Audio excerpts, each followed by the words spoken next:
pemimpin atau khalifah setelah beliau. Footnote nomor 65 diriwayatkan oleh Bukhari dan juga Muslim. Ya. Tadi itu footnote nomor 62, tadi saya sebutkan Bukhari Muslim, tapi di footnote kita adalah riwayat Muslim saja ya. Baik, dari hadis ini kita ambil pelajaran yang pertama, kedudukan Abdullah bin Umar radhiyallahu anhuma, di mana beliau yang menyampaikan kepada kita tentang kronologis hadis ini.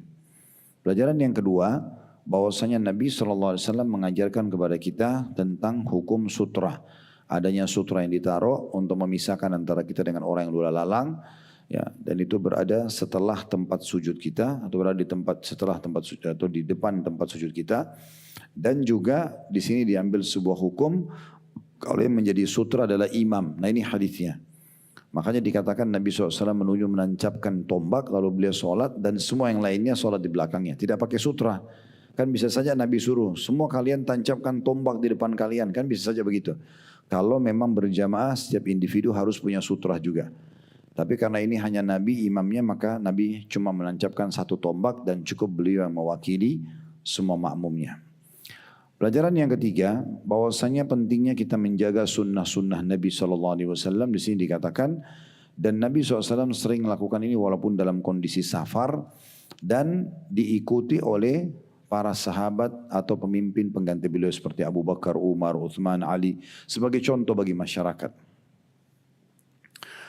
Al-Hafidh Ibnu Hajar berkata, Al-Hafidh ini istilah diberikan untuk para ulama yang memang hafalannya banyak, ya, ilmunya luas, terpercaya, dikatakan julukannya Al-Hafidh. Ya. Biasanya kita kenalnya Hafidh itu berarti penghafal Quran saja ya. Tapi sebenarnya kalau dalam para ulama-ulama kita dulu itu jauh lebih luas daripada itu. Bukan cuma hafal Quran tapi hafal hadis, ilmunya luas, dia mengamalkan, dia menjadi contoh bagi masyarakat, diistilahkan dengan Al-Hafidh. Ibnu Hajar nama seorang ulama. Al-Hafidh Ibnu Hajar menyebutkan dalam Fathul Bari. Fathul Bari itu nama buku, Bapak Ibu sekalian ya. Buku tentang syarah Imam Bukhari. Pernah dengar Imam Bukhari ya? Beliau punya buku namanya Sahih Bukhari. Nah, banyak ulama yang menelusuri buku itu, lalu kemudian mengeluarkan syarahnya, penjelasan-penjelasan tambahan. Karena Imam Bukhari di Sahih Bukharinya hanya tulis hadis dengan nomor urut. Hadis nomor pertama, hadis nomor kedua, hadis nomor ketiga, misalnya bab sholat. Maka itu dituliskan tanpa ada penjelasan. Penjelasannya sedikit sekali. Nah, ulama-ulama datang banyak menjabarkan dan merincikan. Itu disilakan dengan syarah. Nah, Fathul Bari ini adalah salah satu syarah Sahih Bukhari. Ditulis oleh Ibnu Hajar. Nah, jadi Fathul Bari itu ditulis informasinya buku syarah Sahih Bukhari.